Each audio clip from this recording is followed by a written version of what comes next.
from the Government of National Unity, and then in 2000 he announced that he would join the ANC.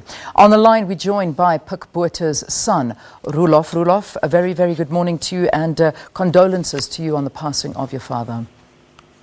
Thank you. Good morning. Now, talk to us about the circumstances surrounding your father's death. We believe that he was in hospital. Was he in hospital at the time of his passing? No, he was at home. He passed away in the early hours of the morning. But he was 86 years old and he had a pretty rough life. Politics is not for sissies. So, and I think it was actually a lot of organs were starting to run their course. So we did see it coming over the last couple of weeks. So would you attribute it at this point to organ failure, and it was just deteriorating health that was behind this? Yes. Okay. The body only lasts so long. Yeah, it certainly does indeed.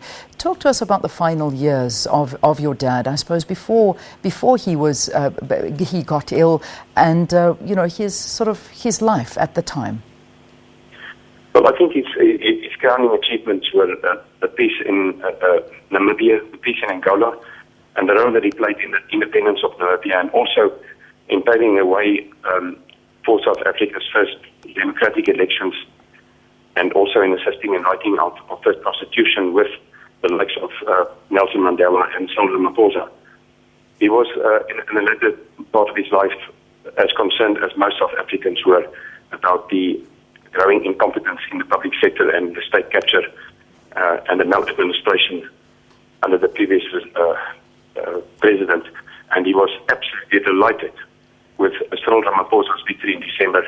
And I'm very glad that he could have seen this change, because it does mark, I believe, a new beginning for South Africa, where it should be made clear that in South Africa you should try not to steal, especially not if you are in government. And I'm convinced that Mr. Botha is paving the way for greater cooperation between all stakeholders in this country to secure the future that we all know is possible for South Africa. Mm. Your father, obviously, towards the end, not necessarily involved in politics in any way, but you were saying he was still very vocal. Was he vocal just with the family? Did he have any say or contact with the government officials or members at all during his later life? Oh, no, certainly. I mean, you just couldn't keep him disinterested in politics. So he read every newspaper from cover to cover that he could lay his hands on, and he was in regular contact with people all over the globe, actually, in terms of not only the history of South Africa, but also in looking at the way forward, what needs to be done to secure a better future for everybody in South Africa. So he was extremely active. His mind was as sharp as a razor blade, right to the end. Roelof, I imagine, I'm not sure if it's too soon to ask this question, but in terms of funeral arrangements, I know that this only happened during the early hours of the morning, but I've heard you saying in previous conversations that the family obviously were waiting for this and expecting the moment. Any funeral arrangements as yet, or is that still to be determined? It will probably be during the week of the 22nd of October. All right, we'll wait on further details from you. Thank you very much for your time. Thank you very much for talking to us. And again, our heartfelt sympathies to you and your family at this time.